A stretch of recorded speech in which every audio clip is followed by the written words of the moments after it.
جی السلام علیکم، میں ہوں آپ کا میزبان عدنان حیدر۔ بات کریں گے پاکستان کی ایک بہت بڑی کامیابی ہے کہ پاکستان نے نیشنل سیکیورٹی پالیسی، قومی سلامتی پالیسی جو ہے وہ اس کا اجرا کر دیا۔ Prime minister of Pakistan Imran Khan صاحب نے اس پر باقاعدہ طور پہ دستخط کر کے ہماری فائنل قومی سلامتی کی جو پالیسی ہے وہ بنا دی گئی۔ قومی سلامتی پالیسی کو بننے میں تقریباً 5 سے 6 سال لگ گئے۔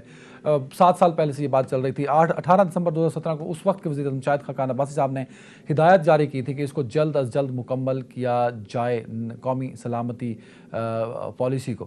تو پاکستان ایک ایسی جگہ پہ موجود ہے جہاں ایک طرف افغانستان کی بڑی کرٹیکل صورتحال کا سامنا ہے، پاکستان کو ٹیررزم کا سامنا ہے، جبکہ دوسری جانب کشمیر لائن آف کنٹرول ہے، اور بھارت جیسا ہمسایہ پاکستان کے ساتھ اب اس کو نہ بدل سکتے ہیں اور یہیں پہ رہنا ہے، انہی کے ساتھ رہنا ہے۔ شروع سے پاکستان کا ہمسایہ اور اب تک ہمسایہ رہے گا۔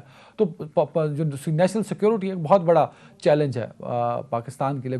سیکیورٹی ادارے اس کو بڑے اچھے سے پچھلے 7 دہائیوں سے ٹیکل کرتے چلے آ رہے ہیں، لیکن قومی سلامتی پالیسی کے بعد پاکستان کی پالیسی پر کیا بدلاؤ آئے گا، ذرا اس پہ بات کریں گے۔ اور دوسرا، جب قومی سلامتی پالیسی کا اجرا تھا تو تقریب سے خطاب کرتے ہوئے وزیر اعظم پاکستان عمران خان صاحب نے کہا تھا کہ ہم نے IMF کی شرائط پر قومی سلامتی پر کمپرومائز کیا ہے، سمجھوتا کیا۔ تو ذرا کہنا وہ کیا چاہ رہے تھے، اس کانٹیکسٹ پہ بھی ہم بات کریں گے۔ ہمیں جوائن کیا ہے اس پر بات سینئر تجزیہ کار میجر جنرل ریٹائرڈ اعجاز امان صاحب نے۔ جنرل صاحب بہت شکریہ وقت دینے کے لیے۔ سب سے پہلے تو سر، پاکستان کی پہلی قومی سلامتی پالیسی ہے، کس طرح دیکھتے ہیں سر آپ اس پالیسی کو؟ اس کی جو ایگزیکیوشن ہوگی، امپلیکیشنز ہوگی، امپیکٹس ہوں گے، رزلٹس ہوں گے، وہ کیا ہوں گے سر؟ Thank you ارمے۔ دیکھیں، یہ تو پالیسی، پہلی بات یہ ہے کہ اچھی بات ہے، ایک نیشنل ڈاکیومنٹ گورنمنٹ نے انویل کیا ہے، ریلیز کیا ہے، جو بہت باقی تمام اداروں کو، منسٹریز کو ایک ڈائریکشن دیتا ہے۔ اور یہ کمپریہنسو سیکیورٹی کی بات ہو رہی ہے، یہ ٹیریٹوریل سیکیورٹی یا کائنیٹک تھریٹ کے اگینسٹ سیکیورٹی کی بات نہیں ہے۔ یہ ہے کمپریہنسو سیکیورٹی، جس میں ہیلتھ سیکیورٹی ہے، جاب سیکیورٹی ہے، کلائمیٹک سیکیورٹی ہے۔ تو اس میں پورا اوور آل ایک کمپریہنسو کانسیپٹ ہے سیکیورٹی کا، جسے ہم کمپریہنسو سیکیورٹی کہتے ہیں۔ تو یہ تو ہے اوور آل سیکیورٹی ڈاکومنٹ، کیونکہ security is interlinked with stability of Pakistan. جو نوجوان لوگ ہیں، جو پاکستانی شہری ہیں، وہ جتنے خوشحال ہوں گے، جتنی اپنی حکومت سے مطمئن ہوں گے، ملک اتنا ہی انٹرنلی سیکیور ہوگا۔ تو یہ تو ایک اوور آل کانسیپٹ ہے جس کی ہم یا حکومت بات کر رہی ہے۔ اب دیکھنا یہ ہے کہ پہلے بھی پالیسیز تو بنتی تھیں، ہیلتھ پالیسی پہلے بھی تھی، جو منسٹری آف لیبر تھی وہ لیبر پالیسی بھی بناتی تھی، کلائمیٹک سیکیورٹی بھی ہوتی تھی، NDMA بھی وجود میں تھا، ہیلتھ کی منسٹری بھی وجود میں ہے، اور وہ بھی ہیلتھ پالیسیز بناتی رہتی ہے۔ اور ہیلتھ کارڈ کا اجرا تو جو ابھی ہے وہ اس پالیسی کے آنے سے پہلے ہی ہو چکا تھا۔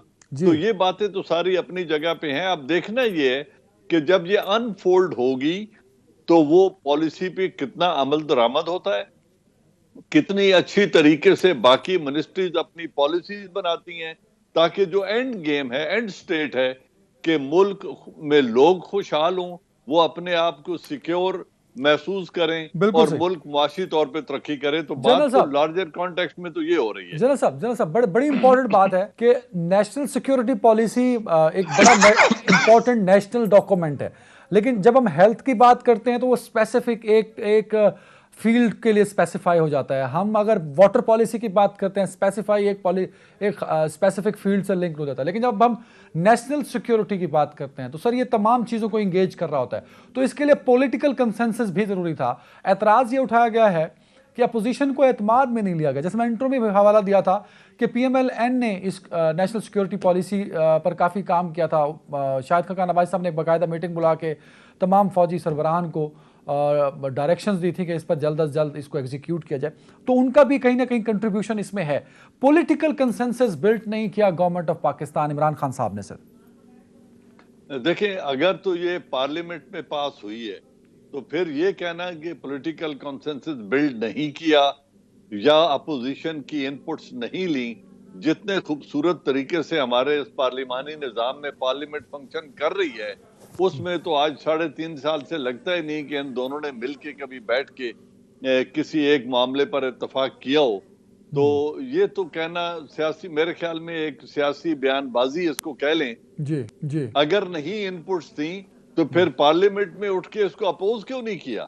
ان کے جتنے ووٹرز ہیں انہوں نے اس کو تنقید کیوں نہیں کی, اٹھ کر مہذب طریقے سے اس پر سوالات کیوں نہیں کھڑے کیے, ان کا جواب کیوں نہیں مانگا پارلیمان سے, وہ شور شرابے میں پاس کیسے ہو گئی؟ تو جو پارلیمنٹ کے فلور پہ پالیسی پاس ہو گئی ہے, اس کو یہ کہنا جمہوری نظام میں کہ جی ہم سے ان پٹ نہیں لیے گئے, میں اس کو ایک سیاسی بیان بازی سے زیادہ اہمیت نہیں دیتا. بالکل صحیح. نیشنل سیکیورٹی پالیسی کے بعد جو ہمارے میجر تھریٹس ہیں, جس میں افغانستان بھی ہے, جس میں ٹیررزم بھی ہے, جس میں کشمیر اور ہندوستان بھی ہے, کیا اس پر کیا امپیکٹ پڑے گا؟ کوئی تبدیلی ہوگی یا ہم اس کو ایز اٹ از لے کے چل رہے ہوں گے سر؟ دیکھیں, جو پیپر ہے وہ تو بہت بڑی تبدیلی کی بات کر رہا ہے.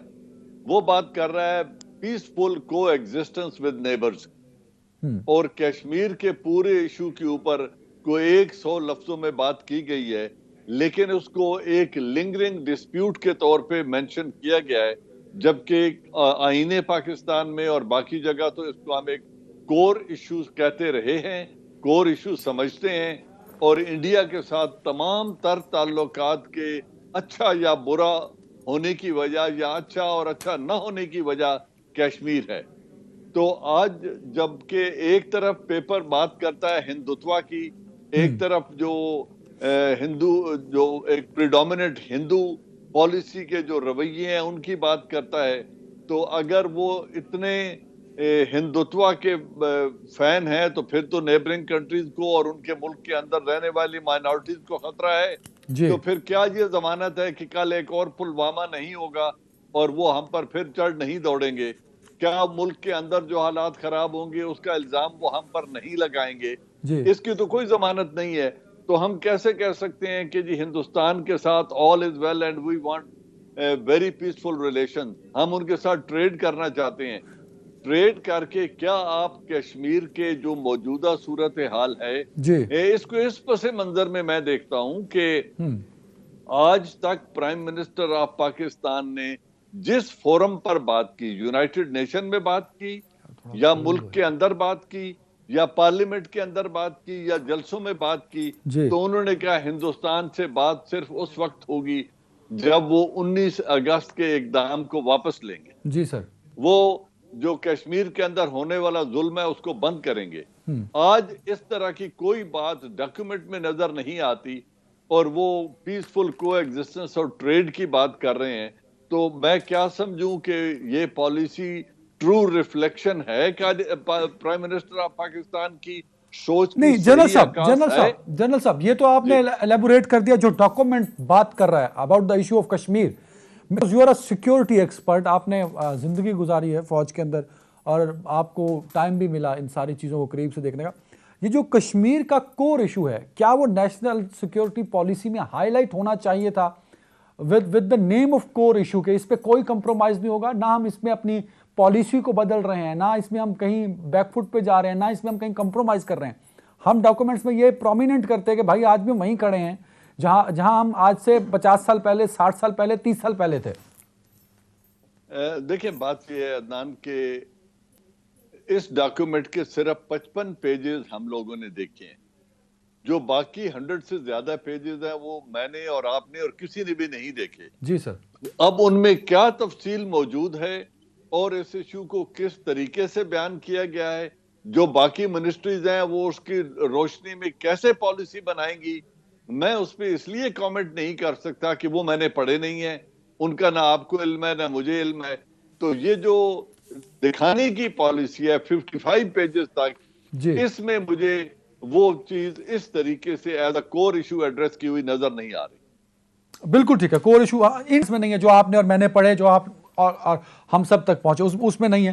اب جو پبلک نہیں ہے ڈاکومنٹس اس میں کیا ہے وہ ادارے اور اتھارٹیز بہتر جانتے ہیں. جناب صاحب, عمران خان صاحب جب یہ اجرا کر رہے تھے اس پالیسی کا جو پبلک کی ہے انہوں نے, اس میں انہوں نے کہا کہ آئی ایم ایف کی شرائط کو مان کے ہم نے سیکیورٹی پر سمجھوتا کیا, جبکہ ہم جب سے پیدا ہوئے ہیں یہی سنتے آ رہے ہیں کہ سب کچھ سہ لیں گے پر قومی سلامتی پر سمجھوتا نہیں کریں گے. تو جو پرانا بیانیہ تھا اور جو اس دن عمران خان صاحب نے پرسوں بولا, دونوں میں ڈفرنس ہے. تو وہ کیا مطلب وہ کیا نہ کیا چاہ رہے تھے پرائم منسٹر, یہ کہیں واقعی ہم کمپرومائز کرنا شروع ہو گئے ہیں آئی ایم ایف کی یا کسی کی بھی شرائط کو مان کے؟ نہیں, غالباً انہوں نے یہ نہیں کہا کہ ہم نے سمجھوتا کیا ہے, انہوں نے یہ کہا ہے کہ جب ملک معاشی طور پہ مضبوط نہیں ہوگا. ہم بار بار آئی ایم ایف کے پاس جائیں گے تو آئی ایم ایف کی جو کنڈیشنلٹیز ہیں وہ ہماری سیکیورٹی پر اثر انداز ہوتی ہیں جی اور ہمیں وہاں پہ کمپرومائزز کے لیے کہا جاتا ہے. یہ انہوں نے کہا, انہوں نے یہ نہیں کہا کہ ہم کمپرومائز کر چکے ہیں. یہ تو ایک سیدھی سی بات ہے کہ جو ملک معاشی طور پر فعال نہیں ہے جی وہ بیرونی قرضوں پہ اس کی معیشت استوار ہو رہی ہے اور بیرونی قرضوں پہ وہ چل رہا ہے, وہ کتنا خود مختار ہو سکتا ہے. یہ تو ایک ایکڈیمک پوائنٹ ہے, ایک بحث ہے جس سے کسی کو انکار نہیں ہے کہ معاشی طور پر خود کفیل ملک اگر نہ ہو تو اس کی پالیسیز بھی انڈیپینڈنٹ نہیں ہوں گی, اس کو ڈکٹیٹ کیا جائے گا. تو میرے خیال میں وہ اس خطرے کی نشاندہی کر رہے تھے, کسی کمپرومائز کی بات نہیں کر رہے تھے. اچھا جنرل صاحب, کچھ اگر آپ بتانا چاہیں, جیسے ہیلتھ پالیسی ہوتی ہے یا واٹر پالیسی ہے, ہیلتھ پالیسی میں دیکھا جاتا ہے کہ آپ کے پاس میڈیکل ریسورسز کتنے ہیں, آپ کے پاس پیشنٹس فلو کیا ہے, لیک کہاں پہ ہو رہا ہے, انفراسٹرکچر کیا ہے. جب نیشنل سیکیورٹی پالیسی ہم نے بنائی ہے تو اس کے لیے کن چیزوں کو میجرلی ریفرنسز رکھا گیا ہوگا کہ اس کے اندر ہم نے اس کو فریم کرنا, اور کیا آپ کو لگتا ہے کہ نیشنل سیکیورٹی پالیسی کا جو ڈاکومنٹ پبلک ہوا ہے وہ پاکستان کے کور ایشوز کو ہائی لائٹ کر رہا ہے, ان کو کور کر رہا ہے؟ سر کچھ اعتبار سے تو اس لیے کرتا ہے کہ جب ہم ہیلتھ کی بات کرتے ہیں جی تو ہم دیکھتے ہیں کہ ہمارے ملک میں ہیلتھ فیسلٹی کتنی ہے, ہیلتھ کا بجٹ کیا ہے اور پاپولیشن لوڈ کتنا ہے جس کو ہم نے علاج مہیا کرنا ہے. جی تو ایک طرف پاپولیشن پلاننگ کی بات ہوگی, اپنے آبادی کو کنٹرول کرنے کی بات ہوگی, ایک طرف ہیلتھ فیسلٹیز کو ایکسپینڈ کرنے کی بات ہوگی. جس طرح پورے ملک میں ہم 10 لاکھ روپے کی ہیلتھ انشورنس کی پالیسی پرائم منسٹر نے انٹروڈیوس کرائی ہے. جی اگر یہ ہے تو پھر پاپولیشن کنٹرول آپ کریں گے یا نہیں کریں گے؟ اگر کریں گے تو اس پہ پورے اتر سکیں گے, اگر آبادی ایسے ہی بڑھتی گئی اور وسائل نہ بڑھے تو آپ کیا کریں گے؟ اسی طرح جو ریاست کے اخراجات اور انکم ہے اس کا بیلنس اچیو کرنا ہوگا اس کام کے لیے. تو کیا ہم اپنی ٹیکس کلیکشن کو, ٹیکس جی ریفارم کو ریولوشنری بیسس پہ امپروو کر رہے ہیں یا ہم نے کر ہی ملک چلانا ہے؟ تو اس سے ٹیکس پالیسی بھی نکلے گی, پاپولیشن پلاننگ بھی نکلے گی, پھر ہیلتھ کی طرف بھی ہم آئیں گے, پھر ایجوکیشن کی طرف آئیں گے, پھر نوجوانوں کو روزگار دینے کی طرف آئیں گے. اور جو ہائیبرڈ وارفیئر ہے اس میں سب سے ولنریبل جو ہے طبقہ وہ آپ کی یوتھ ہے, بے روزگار ان ایمپلائڈ یوتھ. جی تو سر اگر اس کو دشمن نے سبورٹ کرنا ہے یا ٹارگٹ کرنا ہے تو آپ ان کے لیے کر کیا رہے ہیں؟ کیا آپ ایسے ادارے بنا رہے ہیں جو ان کو ہنر سکھائیں اور ہنر کی بیس پر وہ ملک میں خود روزگار تلاش کریں, یا ان کی ایک اچھی امپلائمنٹ کی اپرچونٹیز ان کو ہو سکیں؟ کیا ہم جو ریلیجیس ایکسٹریمزم کی بات کرتے ہیں, جی کیا آپ مدرسہ ریفارم یا کوئی ایسا ریولوشن لانے کے لیے جا رہے ہیں جس سے آپ کی یہ ایکسٹریمزم کم ہو؟ تو یہ دیکھنا یہ ہے کہ اس کو عملی جامہ کیسے پہنایا جاتا ہے.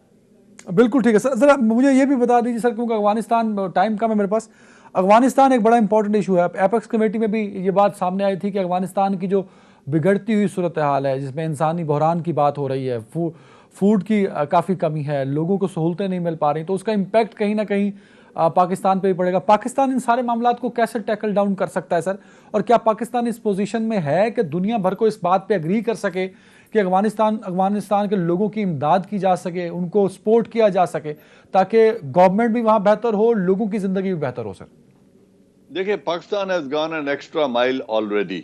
ہم ان کو اپنے سے جتنی بن پڑ رہی ہے امداد دے رہے ہیں. پھر OIC کے تمام فورن منسٹرز کو ہم نے یہاں بلا کے اور پرماننٹ 5 کے ممبرز کو بلا کے, یورپین یونین کے ممبرز کو بلا کے ہم نے ایک اتنی بڑی کانفرنس ہولڈ کی اسلام آباد میں جی کہ افغانستان کے حالات کی طرف دیکھو.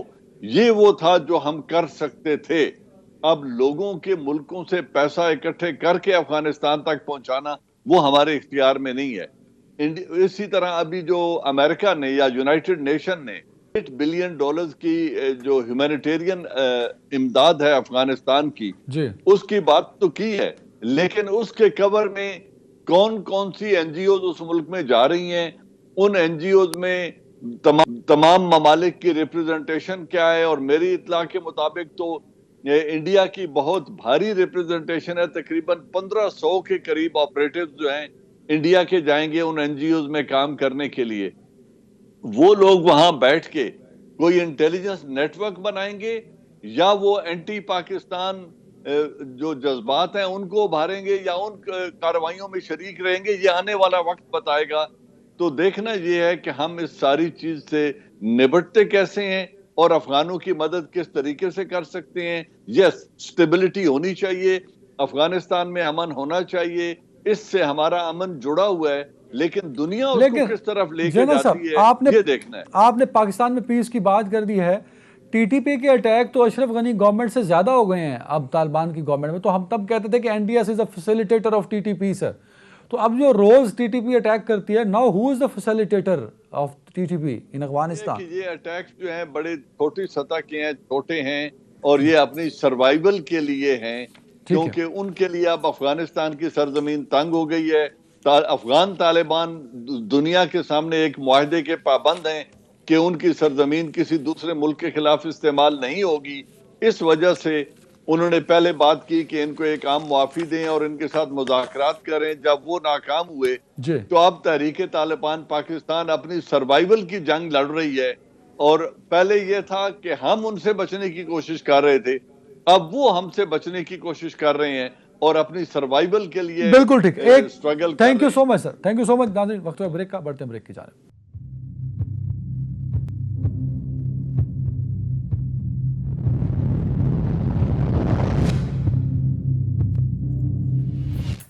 جی ناظرین ویلکم بیک۔ منی بجٹ پاس تو ہو گیا، لیکن اب بھی سوال یہ عوام بار بار اٹھا رہی ہے کہ منی بجٹ پیش کرنے کے علاوہ بھی حکومت چاہتی تو اس کے پاس کئی اور آپشن تھے۔ کیا یہ واقعی درست بات ہے کہ حکومت کے پاس منی بجٹ پیش کرنے کے علاوہ بھی آپشن تھے؟ دوسری امپورٹنٹ بات یہ ہے کہ مسئلہ منی بجٹ پیش کرنے کا نہیں ہے، مسئلہ آج تک بڑھتی ہوئی مہنگائی کا نہیں ہے۔ سوال یہ ہے کہ کیا یہ مہنگائی کنٹرول ہوگی، کیا عوام کو ریلیف ملے گا، اور اگلے کچھ مہینوں میں کیا یہ مہنگائی میں کسی طرح کوئی کمی واقع ہو سکتی ہے یا نہیں؟ ذرا ہم اس پہ بات کریں گے، اور ذرا یہ بھی بات کریں گے کہ موجودہ حکومت کے پاس معاشی مسائل کے حل کے لیے کیا کیا آپشنز موجود ہیں۔ اور اس پر بات کرنے کے لیے مجھے جوائن کیا ہے سینئر ماہر معاشیات اور پرنسپل نسٹ جناب ڈاکٹر اشفاق حسن صاحب نے۔ ڈاکٹر صاحب وارم ویلکم ان شو سر۔ سب سے پہلے تو یہ جو ایک سوال ہے منی بجٹ کو پیش کرنے کا، مطلب کیا آپ بطور فائنانس ایکسپرٹ یہ مجھے بتائیے سر کہ کیا گورنمنٹ آف پاکستان کے پاس، موجودہ حکومت کے پاس اس منی بجٹ کو پیش کرنے کے علاوہ یا فائنانس بل کو پیش کرنے کے علاوہ کوئی اور آپشن تھا سر؟ یہ تو آئی ایم ایف کا ایکشن ہے، پرائر ایکشن ہے۔ اگر آپ کو $1 بلین لینا ہے آئی ایم ایف سے تو اس کے لیے اسٹیٹ بینک کے اٹانومی کا بل پاس کروانا تھا اور یہ منی بجٹ بھی پاس کروانا تھا۔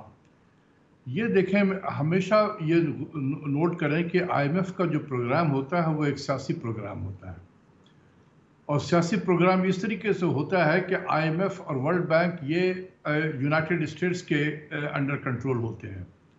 تو کسی ملک کو اگر سبق سکھانا ہو تو ان سے کہا جاتا ہے کہ بہت سخت رکھنا پروگرام، اور اگر کوئی ملک ان کے لائن ٹو کر رہا ہے تو اس وقت ان کو کہا جاتا ہے کہ آنکھ اور کان بند کر کے رکھو، بس پیسے دیتے جاؤ۔ تو آج کل ہمارے تعلقات ہم سب کو پتہ ہے کہ اچھے نہیں ہیں، اس لیے یہ آرم ٹوسٹنگ جو ہے یہ ہمارے خلاف ہو رہی ہے۔ تو میں سمجھتا ہوں کہ کچھ کیبنٹ میں وزراء تھے جن کو اسٹریٹجیکلی پلیسڈ کیا گیا تھا، جنہوں نے رات دن یہ کان پہ ڈالا کہ پرائم منسٹر صاحب اگر آپ نہیں گئے تو بہت تباہی مچے گی، بہت بربادی ہوگی، اور آپ کیسے حکمرانی کر سکیں گے۔ میں جا کے کہتا تھا کہ اگر آپ گئے تو بربادی ہوگی اور تباہی ہوگی۔ اب پرائم منسٹر خود فیصلہ کر لیں کہ جو میں کہہ رہا تھا وہ صحیح تھا، یا ان کے جو وزراء اس وقت ان کو مشورہ دے رہے تھے یہ کون وہ وزراء صحیح تھے جو انسسٹ کر رہے تھے کہ جائیے ہی جائیے؟ نہیں، یہ نام تو میں نہیں لینا چاہتا ہوں، یہ پرائم منسٹر کو پتہ ہے۔ تو میں صرف یہی کہوں گا کہ اب وزیر اعظم کے سامنے یہ چیز موجود ہے کہ وہ خود فیصلہ کر لیں کہ میں صحیح کہہ رہا تھا یا وہ صحیح کہہ رہے تھے۔ ڈاکٹر صاحب ویسے ایک پی ایچ ڈی ڈاکٹر کے سامنے مجھے یہ جسارت نہیں کرنی چاہیے کنڈیشنل سوال پوچھنے کی، لیکن پوچھنے کی اجازت چاہ رہا ہوں سر۔ فرض کیجئے کہ ہم آئی ایم ایف پروگرام میں نہ گئے ہوتے تب، تو آج ملک کی اکانومی، معاشی حالات کہاں ہوتے سر؟ اس سے بہتر ہوتی، ایک آسان لفظ میں اس سے بہتر ہوتی۔ دیکھیے، ہم آئی ایم ایف میں کیوں جاتے ہیں؟ ہم ڈالر کی کمی ہوتی ہے ہمارے پاس تو ہم ڈالر کے لیے جاتے ہیں۔ اس وقت ہمیں ڈالر کی کتنی ضرورت تھی؟ $10 بلین کی ضرورت تھی۔ یہ جو ہم کہتے ہیں نا کہ 18 بلین 19 بلین کا کرنٹ اکاؤنٹ خسارہ تھا اور 10 بلین ہم نے ڈیٹ سروسنگ کرنی تھی، تو ہمیں 20 بلین 29 بلین 30 بلین ڈالر چاہیے. یہ بالکل غلط ہے، یہ نہیں چاہیے تھا ہمیں، یہ ماضی کا حصہ ہو گیا تھا. یہ جون 2018 میں یہ ختم ہو گیا تھا اس کی اکاؤنٹنگ. ہمیں تو جون 2018 سے آگے کی طرف جو ہے 18-19 کا مالی سال دیکھنا تھا. اس مالی سال میں کتنی ہماری ریکوائرمنٹ تھی؟ 10 بلین ڈالر کی تھی.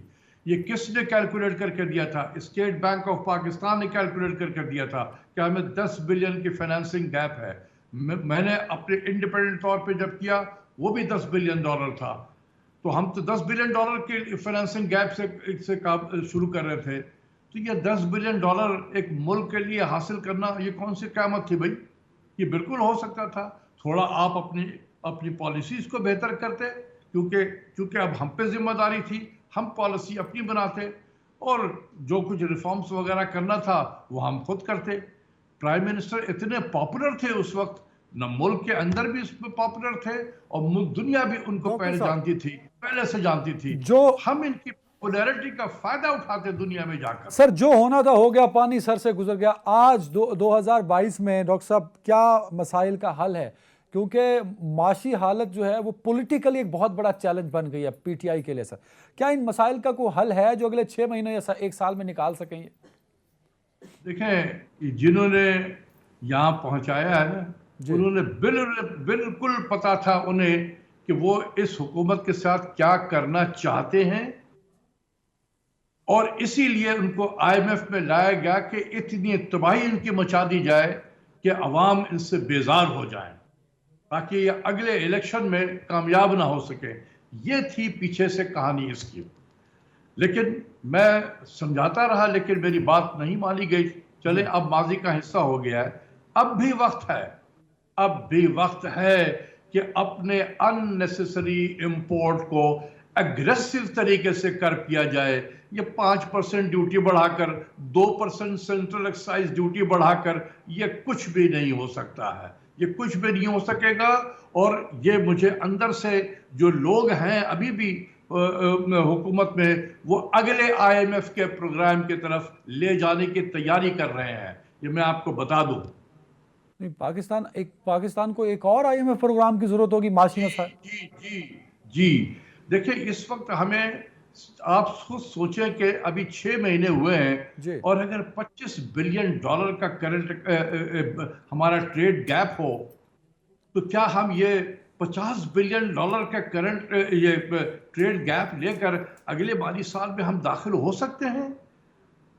یہ تو کیس بلڈ کیا جا رہا ہے آئی ایم ایف میں لے جانے کے لیے پاکستان کو.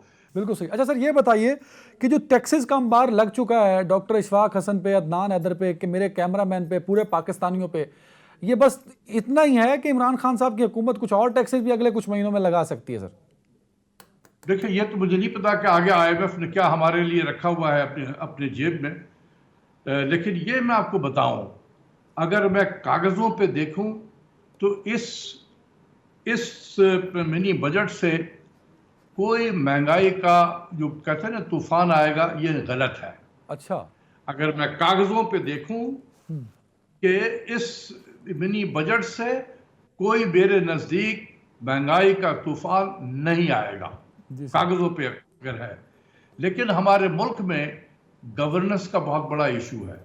میں یہ کیوں کہہ رہا ہوں؟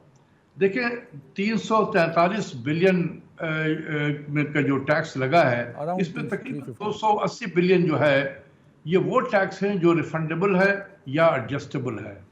جیسے اگر میرا کوئی فارماسیوٹیکل کمپنی ہے تو میں اس کے لیے را مٹیریلز ابھی جو میں منگا رہا تھا تو اس پہ ٹیکس نہیں تھا، اس را مٹیریل پہ. اب میرا ٹیکس لگے گا. جب ٹیکس لگے گا تو میں ٹیکس دینے کے بعد جب میرا مال بن جائے، جس کے لیے میں نے را مٹیریل منگایا ہے، میں واپس لے لوں گا اپنا ٹیکس، میں ریفنڈ لے لوں گا. یا جب میں اپنے اینڈ آف دی ایئر جب میں اپنا ریٹرن فائل کروں گا تو میں اتنا ٹیکس جو ہے جو میں نے پے کیا ہے اپنے را مٹیریل میں وہ واپس لے لوں گا یا وہ ڈیڈکٹ کر کے حکومت کو دوں گا. تو مجھ پہ کوئی ٹیکس نہیں لگا ہے. ایز اے انڈسٹریلسٹ مجھ پہ کوئی ٹیکس نہیں ہے. حکومت ایک ہاتھ سے لے رہی ہے اور دوسرے ہاتھ سے دے رہی ہے. لیکن ہوگا کیا یہ میں آپ کو بتانا چاہتا ہوں جی اور یہ مہنگائی کا طوفان کیوں ہوگا. یہ جتنے ہمارے انڈسٹریلسٹ ہیں انہوں نے اللہ کے سامنے شکر ادا کیا کہ کوئی ایسی حکومت آئی ہے جس نے اس قسم کا مجھے موقع دیا ہے پیسا بنانے کا. کہ میں ٹیکس کے بہانے پیسہ بڑھا ایک دوں. طرف جو وہ حکومت سے اپنا ٹیکس تو واپس لے لیں گے لیکن جو ابھی ان پٹ پر جو ٹیکس لگ رہا ہے اس کو پاس آن کریں گے. یہ پاس آن کریں گے, عوام کو مہنگی دوائی ملے گی یا مہنگا پروڈکٹ ملے گا, وہ ان کا فائدہ ہوگا, یہاں سے ان کی پروفیٹیبلٹی بڑھے گی, ادھر سے ٹیکس حکومت سے واپس لے لیں گے. یہ ڈاکٹر صاحب آپ کی نظر تھی جب اسحاق ڈار صاحب فائنانس منسٹر تھے, آپ کے خیال میں اسحاق ڈار صاحب نے کیا معاشی غلطیاں کی بطور وزیر خارجہ؟ وزیر خارجہ تو نہیں تھے, سوری وزیر خزانہ سر. لیکن میرے نزدیک سب سے زیادہ جو تباہی ہے ان کی نا, انہوں نے پاکستان کی فسکل اسٹیٹسٹکس کو اور گروتھ کی اسٹیٹسٹکس کو برباد کر دیا. یہ سب جو ہے کہ جہاں پر چیزیں ٹھیک نہیں ہو رہی ہیں ان کے ڈیفینیشن کو بدل دیا, جہاں پر چیزیں ٹھیک نہیں ہو رہی ہیں اچھا یہ اس چیز کو یہاں سے نکال کے بجٹ سے باہر کر دو. مثال کے طور پہ ایک آپ کو بتاتا ہوں جی کہ جب اسحاق ڈار صاحب وزیر خزانہ بنے تو سرکولر ڈیٹ کی جو پیمنٹ تھی وہ بجٹ سے جایا کرتی تھی, وہ بجٹ کا آئٹم ہوتا تھا. تو اسحاق ڈار صاحب آئے تو وہ 5 جون کو آئے تھے, ٹھیک ہے نا, 5 جون 2013, تو ہمارا مالی سال 30 جون کو ختم ہوتا ہے, ٹھیک ہے نا. تو وہ کیا کہ انہوں نے 329 بلین روپے کا سرکولر ڈیٹ جو تھا وہ پاور کمپنی کو ایک دن کے اندر سب واپس کر دیا. اپروول بھی ہوئی اور ان کو مل بھی گیا ایک دن کے اندر میں. کیوں کیا گیا تھا؟ تاکہ یہ جو 329 بلین کے جو اخراجات ہے ایکسپینڈیچر یہ اس بجٹ میں آئے, اور جو ماضی کی جو حکومت تھی جو گئی ہے وہ جو حکومت بدنام ہو. تو آپ نے دیکھا کہ بجٹ کا خسارہ کوئی 8.2% پہ پہنچ گیا. اب جب یہ بن گئے وزیر خزانہ تو انہوں نے کیا کہ وہ سرکولر ڈیٹ کو بجٹ سے ہی نکال دیا. تو اب جو سٹیٹسٹکس ہے ہمارا 2013 ایک طرف اور 13-14 سے آنورڈ جتنے بھی سٹیٹسٹکس ہیں وہ کمپیریبل نہیں رہے میرے نزدیک. یہ تو مانے سر میں اکانومسٹ نہیں ہوں ڈاکٹر صاحب, لیکن یہ مانے کہ اسحاق ڈار صاحب نے اکانومی کی ایک بڑی اچھی چال چلی to save his portfolio and the government of PMLN sir. دیکھیں نو ڈس ریسپیکٹ ٹو ہمارے چارٹرڈ اکاؤنٹنٹ کمیونٹی جو ہے یہ بہت بہترین کام کرتے ہیں, مجھے بڑی ان کی عزت ہے, لیکن کوئی چارٹرڈ اکاؤنٹنٹ فائنانس منسٹر نہ بنے. بس یہ ہے اللہ سے میری دعا کہ کوئی چارٹرڈ اکاؤنٹنٹ فائنانس منسٹر نہ بنے.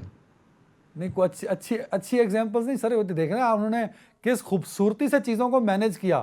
کہیں بھلے نیگیٹو وہ کریڈٹ دیتے ہیں پر کریڈٹ تو ہے سر. دیکھیں نا اس نے کیا کیا کہ ہمارے میں تو پڑھاتا ہوں بچوں کو نا, جب وہ اپنا پیپر لکھتے ہیں کوئی تھیسس لکھتے ہیں تو جب رزلٹ ان کا آتا ہے تو کچھ عجیب سا رزلٹ آتا ہے. وہ رزلٹ جو معاشیات کی جو پالیسیز ہے اصول ہے اس سے ہٹ کے آتا ہے. اب وہ آ کے کہتے ہیں کہ سر یہ تو بات اس کی آپ کہتے ہیں کہ سائن جو ہے اس کا نیگیٹو ہونا چاہیے, تھیوری یہ کہتی ہے کہ نیگیٹو ہونا چاہیے, یہاں پازیٹیو آ رہا ہے. تو میں کہتا ہوں کہ ذرا ڈیٹا لاؤ اپنا, وہ ڈیٹا بھی صحیح ہوتا ہے. تو کیا ہوا ہے یہی چیزیں نا, معاشیات کے اصول ہی بدل دیے انہوں نے کہ جہاں پر پازیٹیو سائن آتا تھا اب وہ نیگیٹو سائن آتا ہے. اب وہ بچے پریشان رہتے ہیں, ہم کہتے ہیں کہ یہ بس اس کو بس ایسی طریقے سے سبمٹ کر دو, تم ٹھیک نہیں کر سکتے. ٹائم کی کمی ہے, 2 سوال ہے سر. کیا واقعی اسحاق ڈار صاحب نے مصنوعی طور پہ ڈالر کو ایک خاص روپیز پر سٹے دیا تھا سر؟ Is it possible? دیکھیں یہ میں اکثر لوگ یہ سوال کرتے ہیں مصنوعی طور پر جیسے کسی نے باندھ کر رکھ دیا ہو, کوئی رسی سے باندھتا ہے ایکسچینج ریٹ کو, کس کو باندھیں گے آپ یار؟ یہ مارکیٹ کے بیس پہ ہوتا ہے. ٹھیک ہے ڈار صاحب یہ ضرور کرتے ہوں گے کہ انہوں نے اپنے ریزرو سے پیسے نکال کے, جب دیکھیں نا مارکیٹ میں اگر ڈیمانڈ اینڈ سپلائی, کسی چیز کی ڈیمانڈ بڑھ جائے سپلائی کے مقابلے میں اس کی قیمت بڑھ جاتی ہے. اگر ڈالر کی ڈیمانڈ زیادہ ہے سپلائی کے مقابلے میں ڈالر کی قیمت بڑھ جائے گی. تو ڈار صاحب یہ کرتے تھے ریزرو سے نکالا اور نکال کے مارکیٹ میں ڈال دیا, ڈیمانڈ اینڈ سپلائی کو بیلنس کر دیا, وہی رہتا تھا. تو اسی طریقے سے ہوتا ہے. دوسری چیز یہ ہے کہ ایک چیز ذہن میں رکھے کہ جب بھی ریزرو آپ کا بڑھ رہا ہو تو وہاں ایکسچینج ریٹ نیچے نہیں جاتا ہے. اس حکومت کے دور میں یہ ہوا کہ ایکسچینج ریٹ بھی بڑھ رہا ہے اور کرنسی بھی ڈی ویلیو ہو رہی ہے. یہ کون سا مارکیٹ میکینزم تھا؟ یہ ہمیں گورنر اسٹیٹ بینک بتائے تو صحیح کہ یہ مارکیٹ میکینزم سے ہو رہا تھا یا آئی ایم ایف کے پرائر ایکشن کے مطابق یہ کام ہو رہا تھا. It was also managed. آپ یہ کریں. اچھا آپ نے اسٹیٹ بینک کی بات کر دی, 1 منٹ ہے میرے پاس. سر اسٹیٹ بینک بل پر تحفظات کیوں ہیں دنیا بھر کے ملکوں میں؟ سر سینٹرل بینک تو ہمیشہ, ہم نے جو بھی ملک ہیں 4-5 بڑے ملک, وہ آٹونومس باڈی ہے. اسٹیٹ بینک اگر خود مختار ہو رہا ہے تو اس کو تو سپورٹ کرنا چاہیے ہمیں. سر دیکھیں,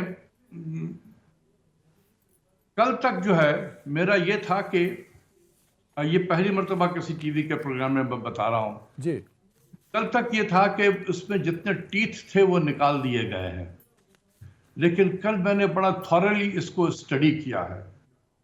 وہ ٹیتھ موجود ہے. بار بار ہمارے وزیر خزانہ کہتے ہیں کہ اگر ایسا ہوا تو ہم دوبارہ اس پہ تبدیلی کر دیں گے, اسٹیٹ بینک کو ایکٹ کو بدل دیں گے. ہم نہیں بدل سکتے. میں وزیر خزانہ صاحب سے کہہ رہا ہوں آپ نہیں بدل سکتے, کیونکہ بدلنے کے لیے بھی آپ کو پرمیشن لینی ہوگی اسٹیٹ بینک آف پاکستان سے. بغیر اسٹیٹ بینک کے اجازت کے آپ اب اس پہ تبدیلی نہیں کر سکتے ہیں. پارلیمنٹ بھی نہیں کر سکتا, آپ یہ کہہ رہے ہیں؟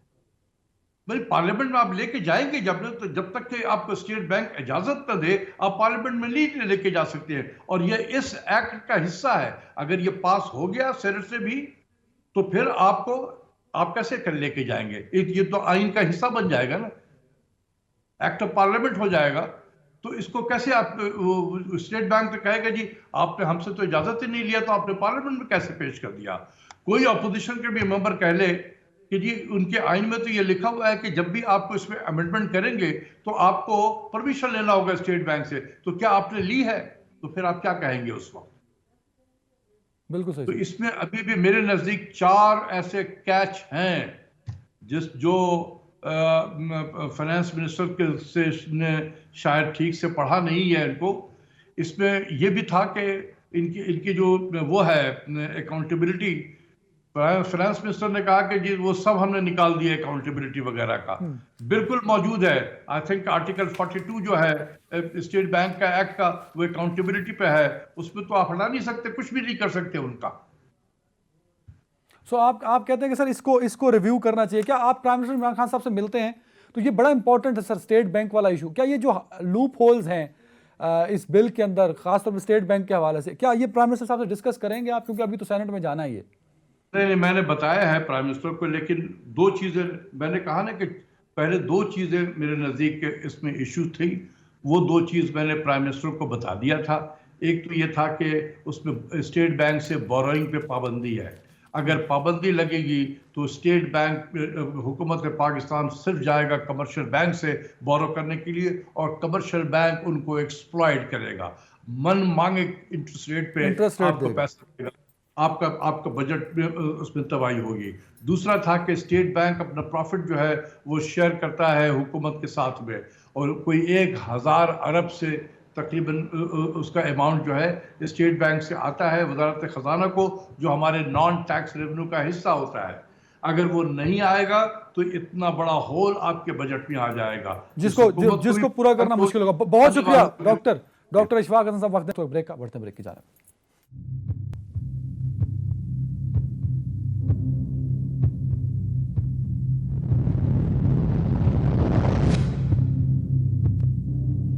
جی ناظرین, ویلکم بیک. اور ہم بات کریں گے کرونا کی صورتحال. پاکستان نے کافی حد تک اس کو کنٹرول رکھا, لیکن کرونا کی نئی لہر میں پھر خطرات سامنے نظر آ رہے ہیں. تو اس کو کیسے کنٹرول کیا جا سکتا ہے, کیونکہ اب ایک پاکستان کے پاس ایک اچھا خاصا نمبر ہے جو لوگ ویکسینیٹ ہو چکے ہیں اب تک. اب دیکھنا یہ ہے کہ ویکسینیٹڈ لوگ کس طرح محفوظ رہ سکتے ہیں, اور جو لوگ ابھی تک ویکسینیٹ نہیں ہوئے ان کو کیسے ویکسینیٹ کیا جائے گا. اور ساتھ ہی جو نئی لہر ہے جس میں اب شرح جو ہے وہ 8% سے زیادہ بڑھتی جا رہی ہے, کراچی میں 30% سے زیادہ بڑھ چکی ہے, اور یہ اضافہ خطرناک حد تک بڑھ رہا ہے. اس کی کیا وجہ ہے؟ اس پہ بات کرنے کے لیے اس کو کیسے کنٹرول کیا جا سکتا ہے, کیونکہ اب کافی ایکسپیرینس بھی ہو چکا ہے, لوگوں میں اویئرنیس بھی آ چکے ہے. تو ہاؤ کین